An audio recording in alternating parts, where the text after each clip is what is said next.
Happy Tuesday, everybody. Today is June 15th, 2021, and today's guest is Jake Hofer from Exodus Outdoor Gear.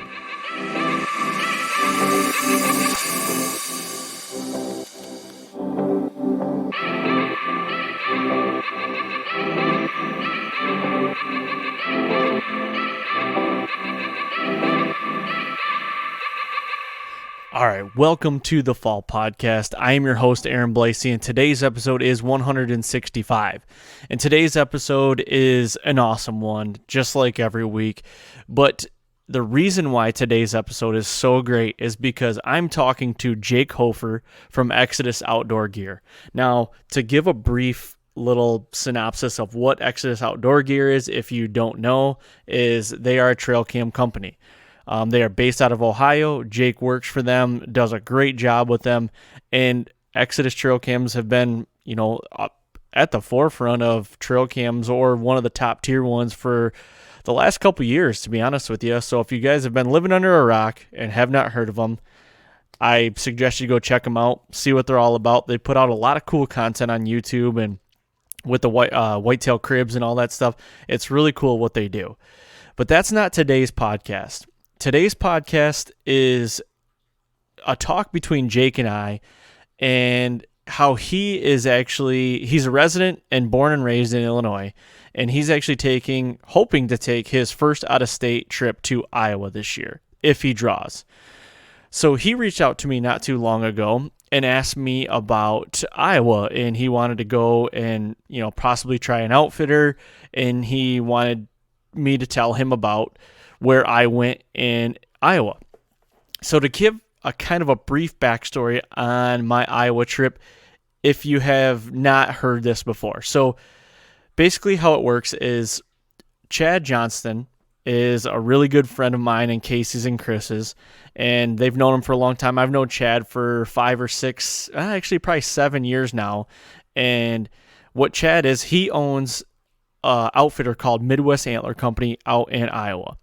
And Chad basically gives us a deal that, whenever we draw a tag, then we have a farm that we can hunt out there. And in my case, we have a farm that we lease ourselves. It's not a farm that Chad outfits on or nothing like that. He just lets us basically bunk up with him. That's kind of how my trip and everything went. We had our own lease. He lets us stay in his lodge, and we're all good to go.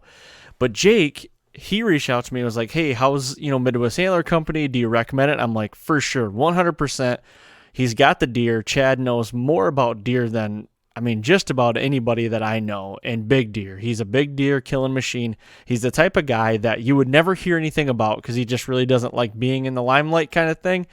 But you should see his walls. He's got just giant deer that he's killed over the years with a bow, and the guy knows hunting like crazy. So I'm like, for sure, you need to get a hold of him. Check it out. So we got a hold of him, and he's got some dates booked for him to go if he draws.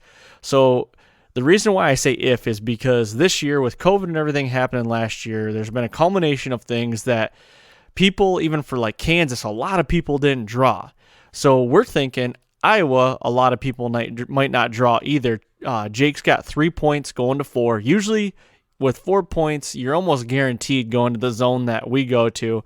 I drew with 3 going to 4. So Jake's kind of like on the fence, like, will it happen or who knows? So basically he called me and said, what do you think? And I said, for sure, call him. He's got these dates booked. So today's conversation is talking about, gearing up for a trip to the Holy Land, the trip to where the biggest bucks are in the U.S., and how he is going to, how he's going to prepare for it, what his goals are, what is it going to take for him to make it a successful trip? Is it like a kill or, an encounter, or what it is? We cover a ton of stuff in this, and it's a really cool podcast. Jake is a super awesome guy. I appreciate him coming on and doing this and reaching out to me, and I'm sure we're going to do more of these in the future, but I just think you guys are going to really enjoy this. it's a really cool conversation. So, and I hope he draws. He'll find out soon if he draws or not. So that could change some things. So if he does draw, we might do another podcast talking about, okay, now it's a game time, like go, let's, break down some more aspects of, traveling to Iowa to hunt, and you've got, a 4-year tag that you've been putting money in for points. Like, how is this affecting you right now? And does it change any of your preparation, and so on and so forth? So that's basically kind of the gist of what today's podcast is all about. You guys really enjoy this, I think. So I guess with that being said, I'm going to kick it over this interview with Jake, and I know you guys are going to enjoy it. So thank you very much, and here's this interview. All right, welcome back to the Fall Podcast, and today I've got a great guest on, a guy that I've been talking to for a while now, Jake Hofer from Exodus Outdoor Gear. Jake, thanks for coming on, man. I appreciate it. Thank you. I appreciate it. Excited to record. Yeah, I am too. And, when I talked to you briefly, through text and everything like that, I had an idea in my mind that what I want to talk about. And it's something that you have on the brink that you could be doing this year, where you're going to be hunting a location that is near and dear to my heart. And you and I've kind of talked about that a little bit on the back end of, social media and text and stuff like that. And I wanted to get into it because, I guess let's let the cat out of the bag. I mean, there's a possibility you're going to Iowa this year, where basically right in the same area where I killed the Great Hambino. Yeah. So I want to talk about that. I want to pick your brain if you're good with that. Yeah, I'm excited. Yeah, it's if I draw, it's going to be a very tough trip to follow after your success. Yeah, I mean, I watched that hunt, and you guys aggressively moved and made it happen. I was like, holy cow, that looks awesome. It looked like a really cool area of Iowa. It's so cool. Now, I guess I don't know this question, but this answer. Have you hunted Iowa before? No. So I went to college in Iowa for my freshman and sophomore year in Clinton, Iowa. And if anyone's been through Clinton, Iowa, it smells terrible. There's an ADM, and there's also a dog food factory. So I had a full tuition scholarship for 2 years, and it was a for-profit school, and they gave out too many of those because going into my junior year, they announced that they're no longer they were closing. So I was like, yeah. And everyone's like, I've never heard of a college closing. Well, that happened to me.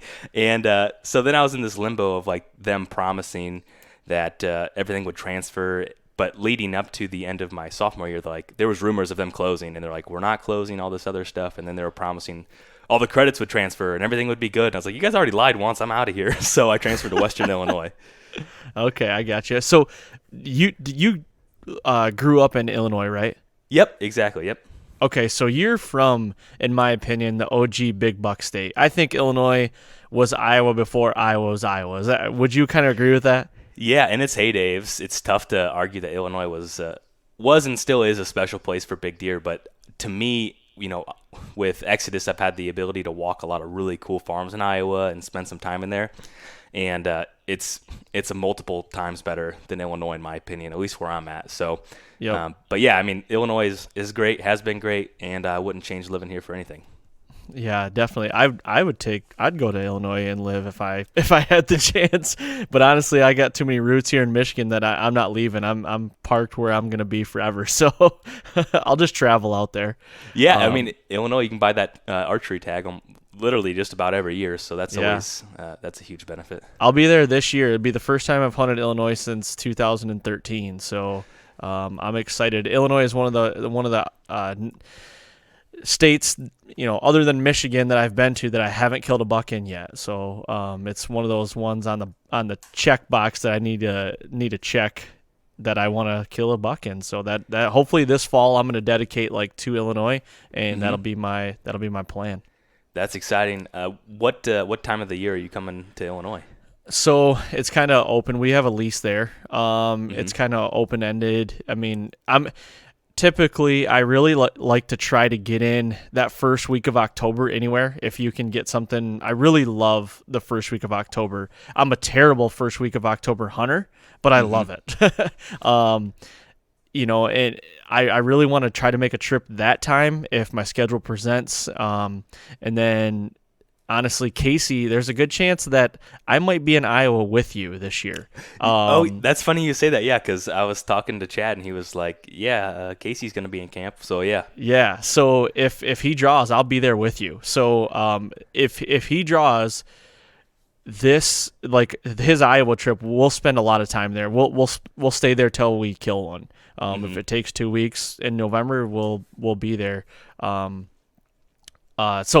if all plan goes well, I would like to be in Illinois before the first gun season. Let's just put it that way. I want to try to get there before the shotguns start blazing, and I can get a couple days in a bow stand. But I kind of have to take a back seat sometimes to my day job. So, but yeah, that's certainly a good strategy, because as soon as first season comes in Illinois, bow hunting is really crappy until it gets really cold. At least that's what I've always experienced. Yep. So I guess let's kind of get into. I'm gonna let everybody know what we're gonna talk about today, and you're gonna go. So everybody that's kind of listened to my podcast knows when I killed the Hambino in 2019. Chad Johnson, he runs an outfitter out there. It's called Midwest Antler Company. I've known Chad for a long time. Casey's known him for even longer. Him and Casey are like really good friends. Chad and I have become really good friends. And what Chad has done, he basically will get a lease through him, year to year when we have guys that draw. It's not any of his property that he outfits, but he lets us bunk up with him. And so it's a pretty good deal. And he'll run cameras for us and everything out there when we can't get out there. So it's a good deal for us for Iowa when you can't draw every year. So it's like, hey, if we know we have a guy drawing this year or next year, 2 guys, then we usually have the same farm usually. We've locked up the Hambino farm. The first year we got it was the year I killed that deer. So we have that farm, and that's where we're going to be. That's where we're going to be doing a majority of our hunting, as I'm gonna guess. So yeah, it'd be crazy not to. Yeah, I remember watching that video. There's a lot of mature bucks running around there. Yeah, for sure. Yep, definitely. And so you kind of reached out to me, I don't know, a couple months ago, and you asked some questions about Chad, Midwest Antler Company. You said, you're looking for a place to go. Would you recommend it? And I, without a shot of a doubt, that's the place that I would go. He has got the deer. He's got the great lodging. He knows deer. Chad is one of those guys. I've been wanting to get him on the podcast because he's one of those guys that you would never hear anything about, but when you walk into his house, he's got 170s, 180s, 190s. Like, it's just, he's a big buck killing machine. And he won't even chase a deer now until he thinks it's 175. It's just like, that's, and I'm like, damn you, I'm waiting to graduate to that level. I'm still me too. many rungs down. Yeah. So when you kind of came to me and I said, yeah, that's definitely where I would go. And then I actually haven't talked to you basically about that, what your conversations with Chad were. And I kind of got through the grapevine that you're going to be going there, that you've booked. You told me that. So I guess kind of take me through that process. Like, first of all, I guess if anybody's going out there to hunt to Iowa, how are you doing your due diligence? I know you asked me, but other than that, like how are you like kind of narrowing down where you want to go? Yeah, well, that's a great question, and it's certainly a very important tag, and I absolutely respected your opinion greatly because, this will be year 4, so if I it took 4 years to draw that tag, and what was interesting was with Exodus we do the Whitetail Crib Series, and the last, probably 3 years in March, we have made a tour across all of the major big buck areas of Iowa. And for whatever reason, the last trip, just about every single one was an outfitter of some sort. And so I was kind of asking questions and, just doing some discovery questions to figure out, is this where I want to park for, a tag like this? And so in terms of like interview different people, probably in the 5 to 10 range. Okay. Even in the last 2 years. And then as I went to college in Clinton, Iowa, there's some places that I could at least crash, but not necessarily any premier farms to hunt.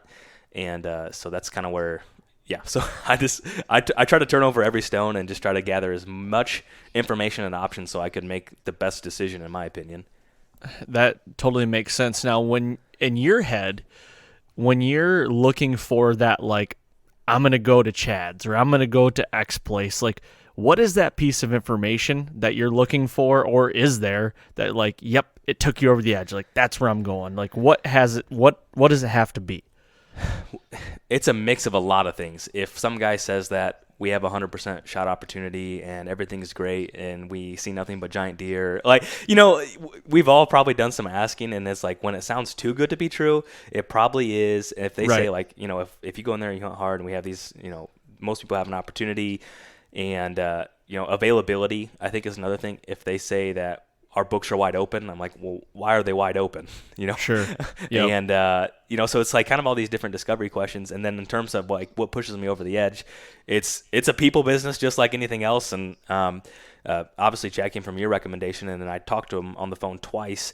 And he's a straightforward, and he said that he was willing to work around a little bit with the schedule. And so he just, I don't know, it's a pretty good gut feeling. He sold that zone, in my opinion. And obviously could still hunt other places if I don't fill my tag there. But, I have every hope and intention that that's the case. Right. Yeah, no, that's awesome. And I don't even know what it would be for me, like, if going somewhere, like, I agree with you on a lot of that, like 100% success rate, like, is it too good to be true, or how many guys are they putting in the stands before you get there? It's kind of like, I was one thing because, like with Chad, he only takes a select few of guys, and he doesn't overhunt things. He's a very smart hunter, and he's a very smart guy when it comes to, like, okay, we got to lay off this area, and we're not going to touch this until such and such time. Like, he's very smart with that. And I can say that because I'm on a personal level with Chad. Like, I've known him for years now, and I can, like, really vouch for, like, he does that stuff the right way. And a lot of outfitters out there, I think, really, probably more than not, they abuse, I hate to say that, but they abuse a lot of that, I would think. Yeah. And the other thing too that comes to mind is, a lot of times when we were at these places and they were telling us about all the big deer they killed, and they weren't showing me any pictures of their clients of what they killed. Yeah. And it's like, you're going after, like, the top tier animal, and I want to go. Like, don't do me any favors on the price. Don't do me anything, like, just put me on the best animal that you can, because that's what my goal is. Not to say, that's going to vary based on the trip, but that always kind of is like another red flag for me. Like, they just show through their iPhone, like, oh, I killed this deer, this deer, this deer. And then that was another thing Chad said, like, I haven't killed a deer in 4 years because I'm too busy running clients or helping them, or it's the age class or the size of deer that he wants to shoot. Literally, Chad hasn't picked up his bow. I honestly don't think it's been 6 years. He has not hunted one time. Like, he's got two sons, Matthew and Bo. Bo is a younger Matthew. He's in college now, and he can kind of do his own thing. Bo, he's like just getting into like high school, and he kind of, Chad still wants to get out there, and he sits with him a lot, films them and everything. But yeah, when he gets clients in, like, it's clients or nothing. He's working for you guys. Like, he wants you guys to have the best, or his clients to have the best experience, which is awesome. So their whole family is great. His wife, Jamie, she's awesome. They got a daughter and two sons. They're all great. Matthew helps out a lot too with getting hunters out and everything and kind of guiding it. And Matthew, I think he just finished his first year of college, and he's killed bigger deer than anybody I've ever known. Like, he's, in the 70s and 80s, got multiple deer in the 70s, like, with his bow, and he does it all himself. He's just one of those kids, man, that he just gets it. And obviously he does live in Iowa, so that helps too. But, he gets his own farms too. He doesn't hunt like the outfitted farms. He told his dad, he's like, I want to do this myself, and he went and did it himself. So it's pretty cool to see. That's really cool. And another thing too was with having, going into this year with 4 points basically, or after, when I applied, I had 4 preference points. The other thing too is, like, I felt like I should try to draw in one of those harder to draw units, rather than going on the northeastern part of the state, which seems to be getting more attention, and more people are going there. Yep. And I heard the Northeast is pretty easy to get a tag, isn't it? Yeah. Like, 2 or 3 points in the past. Really? Okay. Mm-hmm. Yep. So that's why it's probably getting overpopulated too, right? I mean, a lot of people are going there, I hear, of up in that northeast section. Mm-hmm. Yeah, and that's all bluff country along the Mississippi. It's beautiful, but I felt committed to go into South Central Iowa. Yep. Perfect. So to go back to you kind of briefly hit on your goals. What are your goals? Like if you draw this tag, like what is it? Age structure, a score, like what is it, man? I don't know, because I always usually go pretty lofty on those, and then it's like, okay, well, let's be, you have to have realistic expectations for what's going on right then. And yes. I don't know, as crappy as an answer that is. I don't know. I go back and forth. It's like, it's probably going to be more of an age thing than anything. They're pretty realistic. Like if I saw an old gnarly buck that didn't score that much, I have no issue shooting that deer. Yep. Or if it's a beautiful, clean 4 or 5 year old, don't really have a huge issue with that too. So I guess, yep. I don't know. I'll tell you this: if you ask anyone what their goals are in June, and then you ask them what they are in the fourth week of October, they probably drop 20 inches. So I'm not even going to be that guy right now. 20 inches and 2 years younger. Yeah, exactly. So yeah. It's tough to predict right now. I mean, it'll be interesting to see. Like, obviously, hopefully, there's no like EHD outbreak this summer, and it'll be dependent on like what Chad's sending or what he has on camera, and just kind of going out there to enjoy it. I don't want to set expectations. I just want to go out there and have a great time, and hopefully come back with a buck. For sure. Now, I not to beat around like my trip or anything, but I kind of want to compare and contrast a little bit. Like when I was going out to Iowa, that was my first time hunting out in Iowa, and honestly, my goals were, the first one is I had to be a 4-year-old. I can kill 2 and 3-year-olds here in Michigan. I wanted to kill a 4-year-old. So that was like criteria number one. And the second one was, I told Chad, I said, I want to kill a 140. Like that was my goal. And he's like, don't kill a 140. He's like, you'll like push it up to like 150. Mm-hmm. And I'm like, I said, you're high. if like this doesn't happen, but you got to understand, like Chad, like his 140s are like my 115s and 120s. Yeah, you see them pretty a dime frequently. A dozen, yeah. Yes, yeah. So, and I'm like, Chad, you gotta be in my shoes. I'm coming from Michigan here. I've killed some great bucks, but nothing like to the caliber of you have. And then like the floodgates open, and I just seen every big mature deer in the section, it seemed like. Mm-hmm. But that was kind of my goal, and obviously have a good experience. But also you got to put into perspective. This is a 4-year tag. You've been waiting for this. You have, $52 a point. So you have it's up to 60 now. I think it's 60 something. Yeah. Yeah, and so you have over $400 in just points before you can even go hunting. And then your tag is like, you got almost $1,000 wrapped up, and you haven't even started driving to Iowa yet, Yeah. So it's like, you got to put that in perspective as well, of like, now I'm not saying go out there and just like shoot a basket rack either, but like, I mean, you want a good experience, but you got to put that in perspective, I would think. Yeah. And I guess, you kind of highlighted the importance of taking the lead on whoever is taking you under their wing as well. They know the area. They were born and raised. They run the cameras there. They're the ones driving around, seeing deer throughout the entire summer. Like, definitely, I think it's important to kind of take their lead and say, this is realistic for the area and current conditions. Yep. So, I guess the overlining theme here, or the question is like, do you think you're going to draw? I mean, I hear all these guys in Kansas not drawing now because they had more applicants. I think Iowa might be the same thing. So, like, I drew with 3 going to 4 like you have right now. Do you think you're going to draw? I don't know. I mean, last year I put in for Kansas, and the guy I was going with, he's like, oh, man, it's like a 90-something% draw.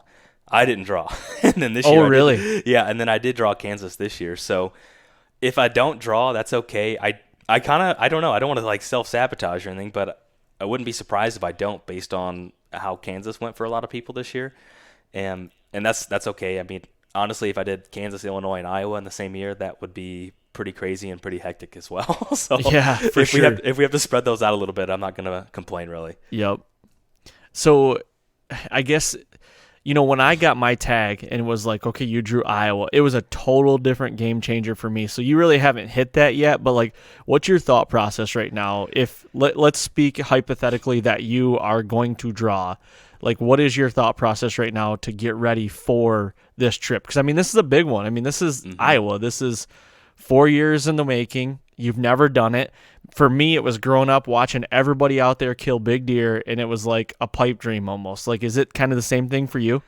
Yeah, I mean, I totally agree with that because it's definitely a special tag and special. I mean, the time you have invested, the money you have invested, and then obviously some level of expectations as well. So I don't know if I drew yet, but in terms of like preparing, it's not too much. Like, I can imagine going from Michigan to Iowa is like however X% better. From Illinois to Iowa, it's still an improvement, but I don't know how much it really is. And then I get pretty like a tunnel vision in Illinois too whenever I find some big deer too. So then I'm like getting into like the snafu of what if this deer is still around at this time and I'm supposed to go to Iowa. And they're like, I have to prioritize Iowa because I'll be able to hunt Illinois next year too. So that's kind of what's going through my mind right now, to be completely honest, is like, how am I going to allocate my time for all this? Yep. Now, you might have the date solidified already with Chad. I'm not sure, but like, when is your perfect time? Like, when do you want to go, or when are you going to go? So Chad told me what time I can't go. So it's somewhat of a flex schedule right now. And that was the other thing too, why I decided to put in for that zone. I said, I know you're probably close to book, but what availability do you have if I draw? And then he kind of told me. So I love the last week of October, like the last 7 days of October. Yep. And I also love that in Illinois. So I'm hoping that transfers to Iowa. But that would be one time that I have penciled in. And then possibly as soon as the Illinois shotgun season is done, which is the third Friday, Saturday, Sunday of the month, maybe head to Iowa after that too, because he sounds like he had some flexibility on both those times. So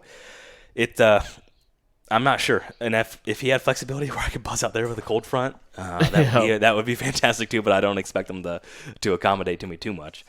Yep, I definitely get that. I was there the 2nd through the 7th. I killed on the 7th, and it was, I mean, I hit the peak rut those 6 days or whatever it is, 5 days. I hit peak rut. I mean, it was nonstop juggernaut. Like, you're in NFL 4-quarter game like every day. It was unbelievable. I don't know if I could have hit it any better. And then I ended up killing him on the 7th. But we had a big cold front coming in that week as well. So it was like a culmination of like getting progressively colder to like a 30-degree drop in temp the day that I killed him. So it was crazy. And I killed him midday. Wow. So, yeah. I mean, that sounds incredible. I hope. Isn't that crazy though? When you plan trips, like you're just hoping that weather cooperates, because it wasn't probably long after that it got hotter than Hades in November. And honestly, what it was is we were in Kansas, and Casey was hunting in Kansas. Him and I both had tags in Kansas as well, and we were just getting our tail whooped in Kansas, and it was warm. I mean, it was terrible. We weren't seeing shooters, mature deer at all. And I called Chad and I'm like, hey, what's the movement looking up there? I think I called him on the November 1st or something like that. He's like, you need to get here. If you guys, we're only 2.5 hours away. He's like, you need to come up here right now. He's like, it's going to turn on the next 3 days. And I literally got off the phone, told Casey, he's like, all right, let's pack up. Let's go. And we packed up, drove through the night there, got there, started hunting the night of the 2nd. And then we hunted every day, almost all day, the whole 6 days, and it never stopped. I mean, Chad was right. It was stupid. Yeah, man, that sounds. It sounds, when you think of Iowa and you think of the dream hunt for a whitetail hunt, it sounds like you hit the nail on the head there. It was a dream hunt for sure. I don't know if I'll ever compare to that. And honestly, the closest I've ever come before to that, and I didn't even have a bow in my hand. I was filming, but back in 2013, we were in Illinois on our lease, and the first 14 sits that I was filming I saw 140-inch deer or bigger every sit, and they were all different deer. And that was like really cool to me. Like, and they were rutting, they were going like crazy, and that would be like the next best thing. But I didn't have a bow in my hand, so no, it was pretty cool though. That's exciting. that has me even more amped now. Makes you probably want to change your time if you can. Yeah, well, that unfortunately he's like, man, we're booked out. He said the 1st through the 10th we're pretty much booked out, and I was like, well, it's my fault for not being as decisive as I needed to be. And then I was just like, well, if I don't draw this year, it's really not the end of the world, because then obviously I'll take your experience in consideration and try to schedule something closer to that time. Yeah, and I will say, though, that 10 through 20 or that 10 through 18 time frame right there, when we left, we kind of kept in contact with some of the guys that were in camp that Chad was outfitting, and there was 2 deer that were kind of frequenting the farm that I was hunting, and then one at Chad's farm, like almost not a mile away, but like pretty close. Like I'd say a half mile. Like the bucks were traveling, and one guy shot a big 8 that I was trying to kill as well. And they were moving. So I mean the movement still was ramped up for like the next 5 to 8 days that I know of. That so I wouldn't say that's bad at all. Kansas is the same thing. Like if I'm going to Kansas, I'm picking that like 12 through 22. Like November, that's what I'm doing. Like right before Thanksgiving in Kansas, it seems like in my experience, that's when it's hot. Like 14, 15, hold on to your hat. You better have your ass in a seat and be ready for a buck to come by on a doe. That's my experience. Man, yeah, here in Illinois. There's always a couple dates that always pop out, and that like 24, 25, 26 of October has always been really good, of either giant deer showing up or kind of showing up on community scrapes. And then in terms of November, it's really hard to pick a bad day sometimes, it feels like, unless it's one of those excruciating days where you don't see much and you're just in the wrong spot. Right. But I guess, let me ask you this, where you're at in zone 4, is it an area where you can see a good distance and adjust, or what was that like?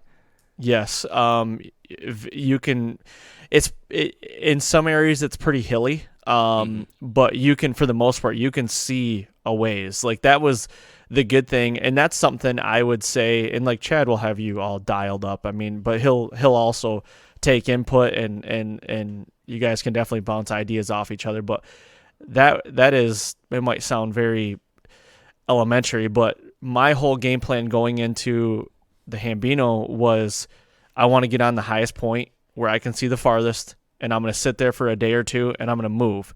And I sat there for 4 days and eventually moved, and that's when I killed him. But it was just like that, like sit from afar, and really like take it all in, and then strike when the time's right. And that's what we did, and it happened like that day. So, but yeah, you can, if you get on a high point, you can see a ways. I mean, it's farm country for sure. I mean, there's ag for that. I mean, as far as the eye can see, but there's some good bottoms. There's some good cedar thickets. There's some good cedar bowls. Chad's got some unbelievable farms that are like have cedar bowls, and it's just like literally a patch of cedars that's in the middle of, a section that has ag all around it, and it's just thick cedars.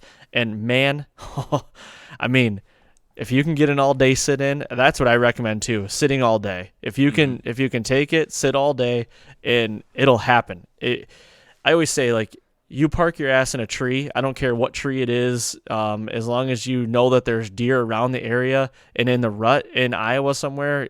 If you sit there long enough, it might be boring as hell, but you're gonna get a chance at a decent buck. I really believe that. But yeah. So when you did those 4-day sits, did you sit dark to dark in the same tree, or did you move around at all? So I only sat 2 trees. So the 2nd, 3rd, 4th, 5th, I sat 1 stand the whole time, all day. We would come out for like an hour or 2 in the midday, and then we'd be right back in. We'd leave everything in the tree. We were going in and out. And the good thing about that tree was we had great entry and exit. It was bulletproof. And what made it bulletproof is because where the food and the bed were, we had 2 different entry and exit routes where we could choose for when we saw all the deer go by, then we could go out the back door. Or if they didn't go by, then we'd go out the front door. We could see a long way, though. I mean, that was really beneficial to have that. I don't really like to hunt a tree that much like that, but we weren't getting busted or nothing. We had great wind. That was the other thing. We had great wind for like 6 days in a row. It was pretty consistent. And then when he showed his face and we decided to make the move, we did it and ended up killing him at 3:30 in the afternoon, like a midday, on the 7th of November. It's funny you say the November 7th because we just recorded with Don Higgins last week when I was out in Ohio, and that's the day most Boone and Crockett deer are killed. No kidding. Out of any day in the year, yeah. So wow. I would say it's no coincidence there. That is crazy. That is nuts. So I have this question, and I thought of this morning, and I wanted to get your thoughts on it. This is kind of a transition here and something different. So I feel like Iowa has this unwritten standard that, you have to shoot a mature buck or you'll get bashed for it. You know what I mean? Like you have to shoot a big deer, or you just have to, it has to be the upper echelon. The bigger deer need to be coming out of Iowa, I feel like. Mm-hmm. Now, do you feel like that's a good thing or a bad thing? And do you feel that same way? Well, I would say it's definitely a touchy subject. I would say it's dependent on whatever the person thinks, and also I guess they shouldn't care about my opinion, but I would say it's probably not a bad thing for the state of Iowa, because that means that people who are, the barrier to entry to even go hunt in Iowa is already high. So I think that automatically makes people have an elevated goal just in general. Yep. So I would say the state has actually done, they've clearly done the best job at managing their deer herd for trophy whitetails. So it's like really tough. Whatever the kind of like vibe is over there, it's certainly working. So yeah. I can't really critique it. And I would say too, like, yeah, I mean, I'm going to Iowa and I have the expectation to hopefully kill something solid, but let's put it this way. If it's like day 8, I'm not going to go shoot a 2-year-old or something like that. Right. Yep. That makes total sense. And I always look at that, like, people that live in Iowa, that hunt Iowa, do they feel like they are held to a standard because they're from Iowa? And that's a question I like to ask people from Iowa. It's like, do you feel like you're held to a standard? Do you feel like that you have to kill, 150 or 160 or even bigger to even be accepted? Which sucks. You know what I mean? Like, that really does, because I don't feel like that's the goal. Like, I don't want it to be the goal. I mean, yeah, big deer are great. Trust me, I love them. Like, I love chasing them, love getting an opportunity at them. But that experience for me, man, is like just going out and having those 6 days. Yes, I did kill the biggest deer of my life, but if I wouldn't have, man, I had the best 6 days still of my life.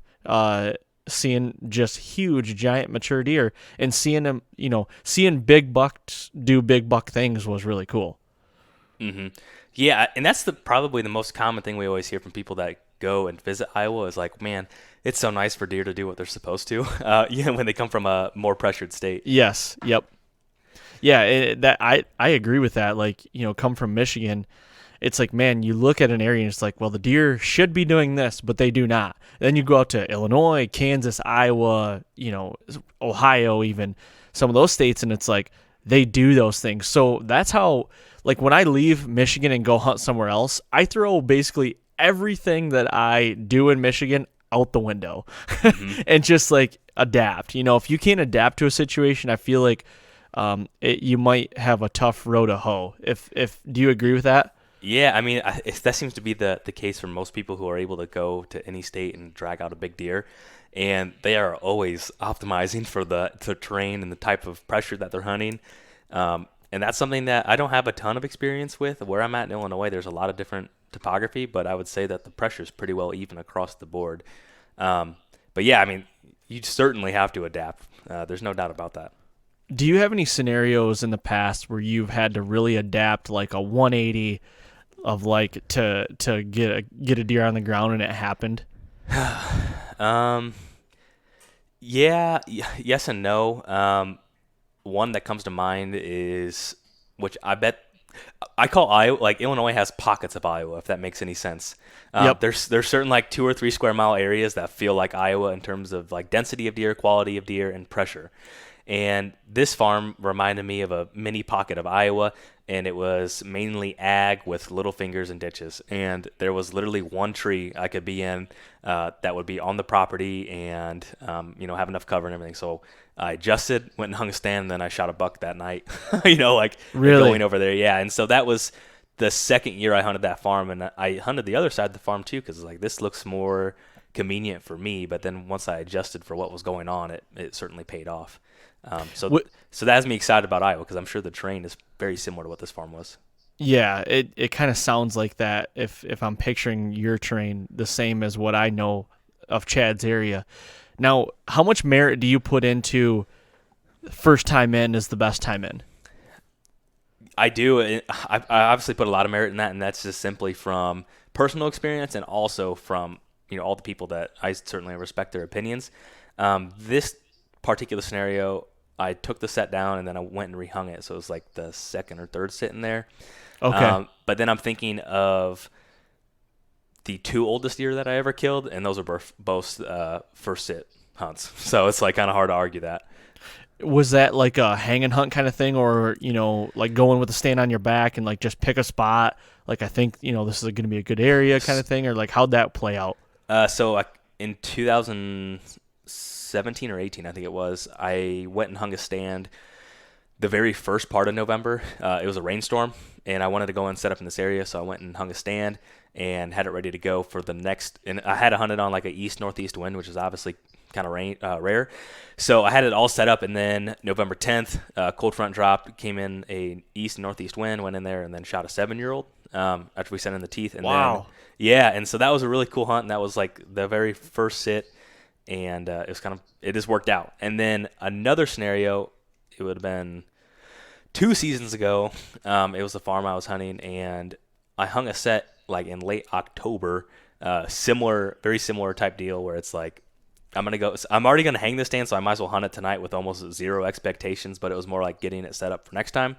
And then that was also a weird east wind as well, and I was on a cliff, and it was November 3rd, and I went and killed a deer that was super old, sent his teeth in, and came back 10.5 years old. So that was the holy first, cow. Yeah, the true first, I would say first sit, but the stand was hung. It's so hard to freaking hang stands in the dark in the morning. I've never had success with that, so that's kind of what the plan was there. I agree, man. Last year, I've dabbled in the hang and hunt kind of thing in the past. My mobile hunting was the Hambino, sit in a set stand, hang one, sit it. If I need to move, I'm going to move and move in. But actually taking on the stand on your back, go in, hang it, take it down, move tomorrow or move to another, I don't really do that. Last year, I really started doing it. I fell in love with it. Mm-hmm. But I agree, man. There's times where there was one scenario in early October that when I went into a stand an area where I wanted to go, stand on my back, we had a really good acorn drop last year, and I went by this huge white oak tree, and there was sand underneath it because it went underneath a trail, one of our 2-track trails, and there was no tracks added at all. And when I went back through after a 3-hour sit, because I had to kind of go back through that area, tracks everywhere. And I'm okay, whoa. It literally looked like there was a herd of deer underneath this oak tree all night. And I'm okay, I'm going to set up on this. Well, I actually hung the tree that night knowing I was going to hunt it the next morning. To try to sneak in a backdoor kind of thing. And that's what I did because I'm gosh, I do not want to hang a stand in the morning. That just does not sound appealing to me. No. So what I do on my family farm around here is I'll set up pre-hungs for good morning spots that I think are good morning spots. And then I'll do the hang and hunt stuff for the evenings usually. That's kind of my take on it. Yeah, a pretty similar approach as well. It's just so, and I know there's some people that do it, and I don't know how, but after going in super early in the afternoon, hanging a stand, I do that all the time. But those morning when you get up there and then you're I can't shoot the way I wanted to shoot, and I can't do this and I can't do that, and then you're sweating, you're making noise, and it's tough. Yeah. What do you say? Are you more of do you like more night hunts or morning hunts, midday? What is your bread and butter? What do you like the most? I kill most of my deer in the morning. I don't know if it's by coincidence or what, but I love morning hunts. I love getting in there early and like seeing. Aside from hunting big deer, I like to see the world wake up, and it's always really cool. And usually my best hunts have been in the morning, just coincidentally. And it just might be the farms that I hunt, but that's how it is shaken out the last few years. Okay. Now, what are those? Is there any trends to those locations? Like when you're killing those deer in the morning, are they more close to bedding, early season? Yeah. Like, are they most of the time edge of bedding? So that's pretty much always on the edge of bedding. And most of these successful hunts that come to mind are early November. So it's like, getting in tight to bedding and having the does go in or show up eventually, and then bucks going down to scent check it. It's really not rocket science, but it's worked in the past. How tight are you getting to these bedding areas when you're setting up? When I shot that 7-year-old, I was like in the bedroom. I was super tight. Really? Right on the edge of it, yeah. And then the other one was basically on the same ridge, about a third of the way up, or a third of the way down, rather. And trying to think here. Yeah, most of those, pretty close to the on the edge of bedding or on the way to. But I'm not like setting up over a bed, but enough where I feel like I'm in the ball game. So that 7-year-old, like what time of year was that? That was November 10th. Okay, now how did that scenario play out as far as like, was he coming like just scent checking downwind of the bedding area, and then that's when you got an opportunity at him? It was actually kind of a cool story. I hunted this farm by permission forever, and it was always like somewhat touch and go. So I texted like, hey, can I go hang a stand? And they said, yeah, sure, go for it. And so I went and hung it as soon as I had that. And like I said, it was set up for like a east-northeast wind. And then what happened was November 10th, we had one of those like super crispy 25, 30-degree temperature drops. Yep. And the wind switched. And so what happened was, when I hung that stand, I did a little bit of scouting, but it's like, this is the spot that makes the most sense. So I was sitting there in the morning, and when I walked in, I was actually like hearing grunts. It's like I knew I was in the game as soon as I got out of my truck and started walking in. It's like you couldn't screw up the hunt, to be honest. And so I got in there, and the deer came like wind to his back, and then he was working a scrape, and then he was probably just cruising from bedding area to bedding area. But what's most interesting with this deer is I hung a camera actually the day I hung that stand, which was early November, and then I never got a picture of him. But there was a listing for a property not far from here, and I saw that deer on there, and I was like, well, that's a solid deer. I'd like to shoot him. And then ended up shooting him, and then I texted the listing agent, and I said, hey, do you have any more pictures of this deer? I killed him this date, send him a picture. That same morning, he was a mile and a half on that farm. Holy cow. Yeah, on the opposite direction he was coming back that morning. So, like, he covered a bunch of ground in that 4 or 5 hours. So it was just he was just on a death wish that day, covering a lot of ground. Dude, that right there is one thing, if not the biggest thing, that, like, fascinates me about whitetails. You could be – I kind of go ebbs and flows with trail cams. And now, like – trail cams, they could be very rewarding or they could be very like draining. Like if you really put a lot of emotional thought into them, like shit, there's no bucks going by here. Why would I sit here? You know what I mean? But the thing is, like that thought of getting in the stand that next morning, the deer that you killed could be 2 miles away from you. Yeah. Who knows? So like if you could get over that hump, which I have terrible at it, like getting over the internal battle with yourself of like, you just don't know. If I could get over that and just go hunt and have fun and not be fighting decisions with myself, I'd have so much more fun, I feel like. Yeah. Sometimes I think I'm overly optimistic. Like I'll hear of a deer or like find a deer. Like I'm not in the core area, but I'm just thinking like, man, he can show up. He showed up once, he'll show up again. And I'm just sitting in a ditch of a field for 3 days solid. Like I'm gonna catch him in between does. You know what I get caught up on is like those really out of the box areas. It's like, man, like there's a lone oak tree out in the middle of like a 200-acre ag field. It's like he's gonna be there. I'm gonna go set a stand up there. You go sit up there like a turd in a punch bowl, and it's like, yeah, you don't see a deer close to you.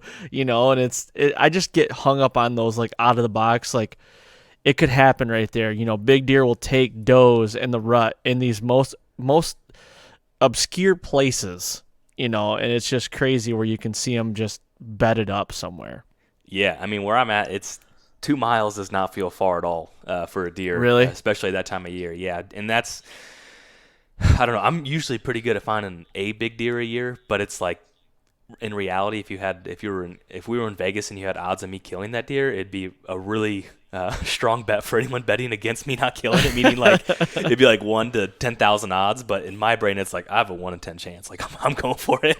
Yeah. And so I burn a lot of time like that, but I don't know. That's just who I am at a core, I guess.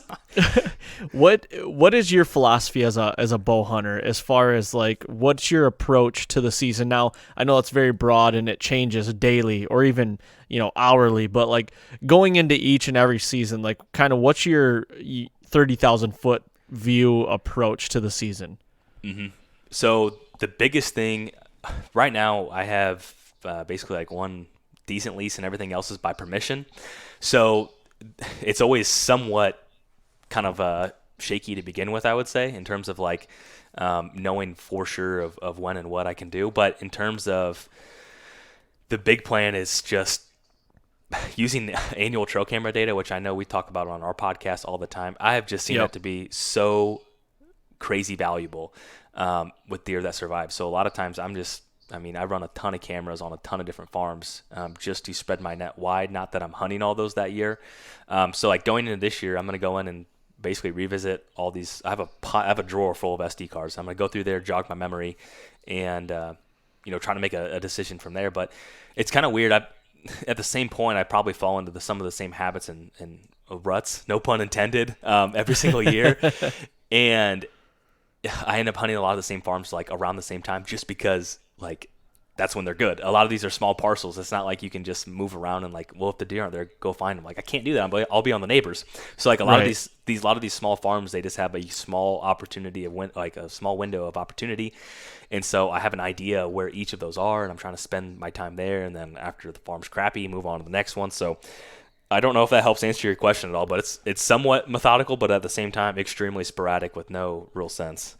I sure do agree with that because that's something as far as like trying to gauge where your farm's at year in and year out. And I know it's really hard for a lot of people to do that because, some people are just travel hunters and it's, you really got to have boots on the ground in the fall to figure out like what they're doing. I have 2 farms here in Michigan and one farm is dynamite from October 19th to October 25th for the rut. I need to be in the stand those days, on that farm, and you're going to see the biggest deer. I don't know if you have an opportunity at them, but you'll see the biggest deer in that farm. Really, I couldn't agree with that more, especially even down to the dates too. So that's interesting. Yeah, and I'll get to the point. I just did a podcast about this last week. That I'll get to the point how I kind of figured this out. And then my family farm literally is not even 15 minutes from this other farm, but 2 totally different farms. One farm that I need to be hunting in October is farm country. It is little woodlots and little wooded fence rows, and it's like you can see your dog run away for 2 days. My family farm is in the middle, not the middle of a mile section, but it's all big timber. It's 218 acres, and all of it's timber, but 60 acres of it.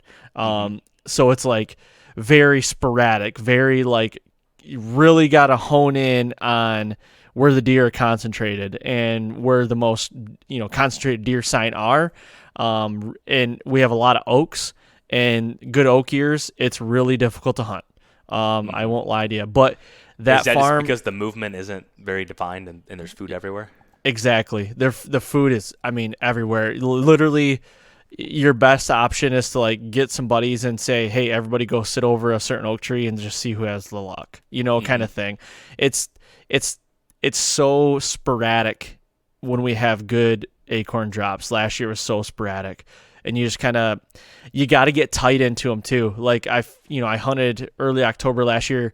I was probably 60 yards too far off the bedding, and it got dark on me on an opportunity. Oh, no. And it was crazy, but it was an eye opener. But kind of to go back to how I started figuring this out, I did a podcast last week about data that I take about the different weather it's a big spreadsheet I have, and I go down to like how many fawns I see, how many, like what the movement was like, how many does I've seen, how many good bucks I saw, like what the barometric pressure was, what day of the week it was, what times it was, what the moon phase was, how much cloud cover there are. I mean everything, and I've started to realize that I still run trail cams. I do. I love running trail cams, but I started to see more trends quicker, I guess, if that makes sense, with this data that I was taking. And then obviously nothing beats like being in a stand, so more time in the stand, you can see it. Last year was just another example of like, you need to be in the stand the 19th through the 25th. You got to do it. And it's hard for me because, I film for a living. So anytime I get to hunt, I want to go hunt. So it's really hard for me to be like, well, nothing's really happened in the first couple days of October, I should really hold off. Normally I'll be like, curiosity gets the best of me and I'll just go hunt.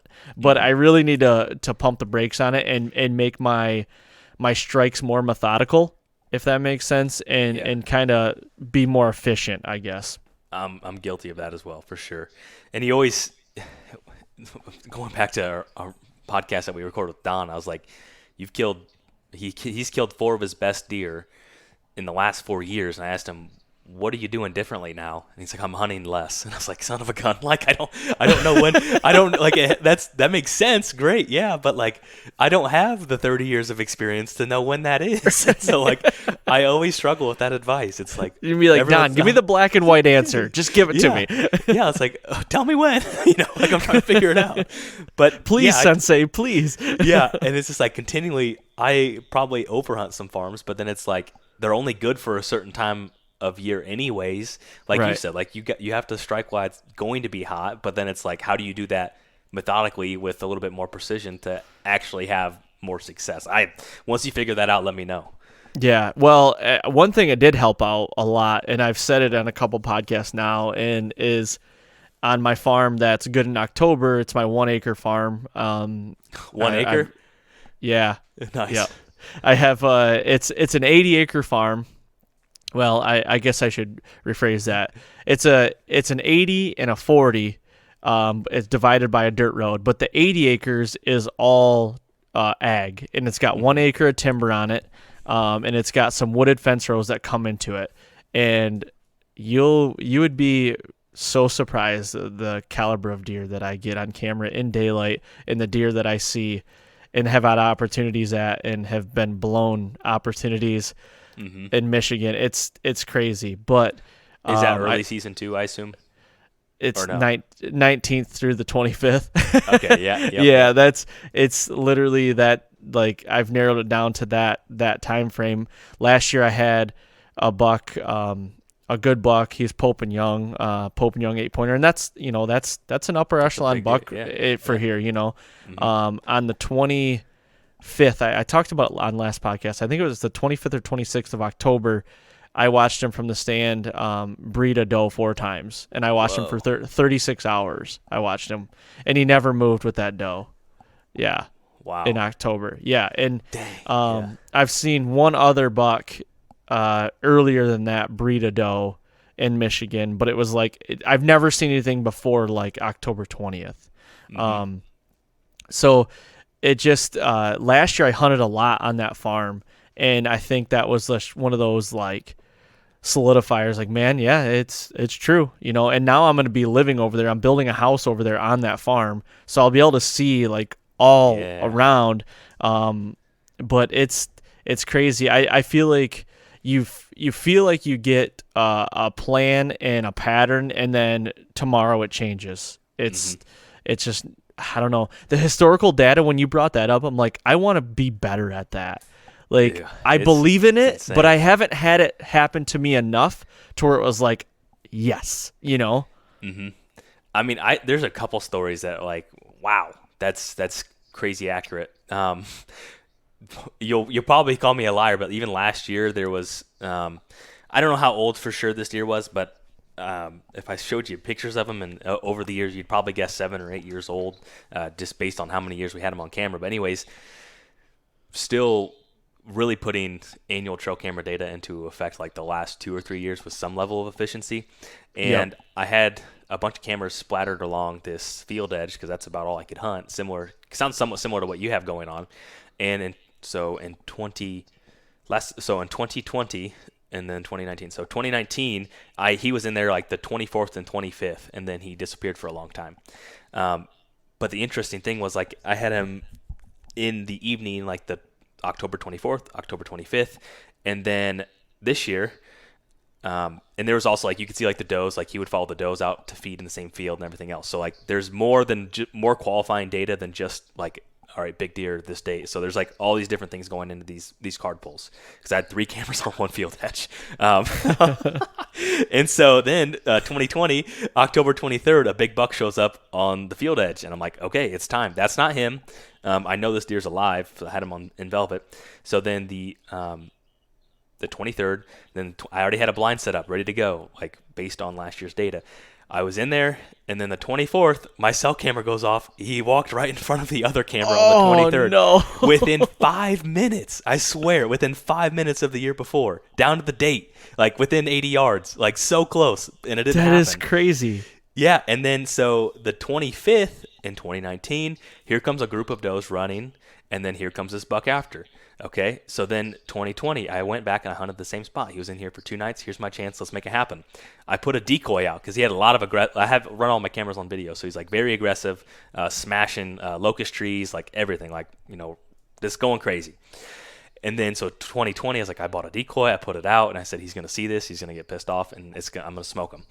And then what happened was, just like 2019, here comes a group of does running, like jogging out into the field to eat. And then they see the decoy, and they go crazy, and they run the other direction. And then I got him again on the wrong camera. And I was like, I just suck. Like, it worked, but I didn't. That was my fault. So that's like one of the craziest, most illustrated stories. And the crazy thing is, I really thought I'd kill him late season this year, but then the rut came, and he's been gone since. So I don't know what happened. Oh, man. But yeah, to me, it sounds fake, but I swear, like if I sent you all the files, you'd be like, wow, that's insane. That's fascinating because, like, what makes that deer want to be there for those 2 days or 3 days? I bet like, it has what to is be it? a doe. Yeah, I think it has to be a doe there. And then because there was another big, and this is actually another thing too. The one that showed up the 23rd was a solid 8-pointer, and then this is a tiny parcel too. And then in the year prior, so in 2019, same thing. That same 8-pointer showed up on another scrape in the middle of the night, and like here he is a year later. So there has to be a doe that comes in the heat. Right around that time frame, and those bucks are competing for that first doe. That's my hypothesis anyways. You almost wonder if she's like the matriarch doe of your property, and like that's her home, so which brings the more mature deer, like you said, she comes into heat first, brings the more mature deer, i.e. him, competition, yep, exactly, around first. So yeah, that definitely makes sense for sure. Mm-hmm. So I found that nuts. To be, so it's like you tell that to some people and they're like, yeah, whatever. But it's like, so that's a big part of my strategy is like looking at historical data and like this deer lived, check. He was here these dates, check. Similar row crop rotation, check. And then it's like, okay, now it's time to figure something out. My big push the last 3 years have been cell cams. They've really helped me out a lot. And I actually just got a render. So I just put that out and using that a little bit. I'm actually using it as a surveillance camera right now, but nice. On the construction site? Yes. Nice. Solid. It is. So that thing has been awesome, and I'm getting ready to take it down here soon, and put it out in the timber because I like getting cameras out just after 4th of July. I mean, I can see antlers being grown right now, but it's like, it's fun, but it's like, man, I want to start seeing distinct distinct attributes that they've had. And I've got 3 bucks and I'm looking for that. I know, well, I don't know, but I haven't confirmed that died last year, that were shooters last year. So I'm excited to see if they made it through, if they're around, and see how big they are. Yeah, so. that's what we're all waiting for sure. Yeah, I've used obviously a lot of cell cameras and they're amazing. I'm still a sucker for like the lift tubes with video though. I just love those so much because you can just gather put it on 30 seconds, 45 seconds, and I just think over the years of like all the cool stuff that I've picked up on that you wouldn't get from just a cell camera picture. But Yeah, I'm certainly monitoring a lot of farms with cell cameras, and they're certainly useful. But this past year was one of the first years I kind of had a semi-level of mass deployment, and they're sweet, man. It's just nice to even see what's going on in different farms, like what's the movement beyond of trying to figure something out for a hunt. That's what I like about them is that, when you get it to your phone, it's instant, and it's like, what's going on right now? Why is he moving right now? And you look up the weather, what's going on right now, and it's the information is so like real time that I'm just like, man, it helps me be a smarter hunter quicker. Yeah, I feel like humans are going to become more efficient, not because of the real time data like in the raw sense, but in terms of like being able to correlate things quicker. Like it's tough. It's tough for you to get out. Like how many people are actually pulling their camera, pulling out a spreadsheet, and then like, oh, all right, let's go to Weather Underground. Let's write down all these different factors. Where with the cell camera, it's like, oh, it is windy as hell, and I don't have any pictures. It's like, okay, that means that, So I think it should be really interesting to see how that evolves over time. Yeah, I'm excited for it. So, well, cool, man. I think we're going to wrap it up here. We're up on an hour, and I appreciate you coming on and doing this for sure. Hopefully you draw Iowa and Casey draws Iowa, and we can spend camp together in Iowa this year and do another podcast. That's what I'm thinking. We'll have to get you on the Exodus podcast for sure. Hopefully it works out, and if not, I'm sure our paths will cross eventually too. And I certainly appreciate the invite. No problem. Take a little second here to kind of hit everything that you're doing and where everybody can find you and what you got going on. Yeah, so you can find Exodus at exodustrailcameras.com. All our socials, Exodus Trail Cameras, and everything else. And then you go over to our YouTube. We're cranking out a ton of content, and we just went over our schedule last week. Very exciting. We have whitetail cribs every single Wednesday at noon Eastern, and then we have a lot of just different informational type of videos getting pumped out. So that's exciting. Our podcast is every Tuesday, and you can find me on Instagram at Jake Hofer. So certainly appreciate the time, and I'm even more excited for Iowa. Thank you. Yeah, no problem. I'm anxious. For sure. Well, let's stay in touch, man. Thank you very much again, and I greatly appreciate it. All right, sounds good. Thank you. All right, there you have it. Thank you very much, Jake, for coming on and doing this. Greatly appreciated, man. I'm going to leave you guys with what I leave you with every week, and I'm going to tell you to go to iTunes, leave a 5-star rating, and leave a written review. That is greatly appreciated. Thank you for all the support and all the downloads, and don't forget, we'll be right back here next week on the Fall Podcast.